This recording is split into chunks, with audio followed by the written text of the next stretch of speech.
To add block chats in Telegram in Android phone, open Telegram app, tap Telegram to open, and then tap more icon or three line icon. Select settings,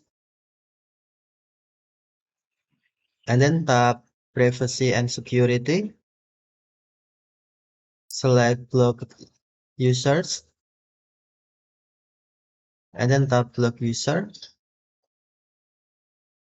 and then on chat select a user you want to block, for example this user.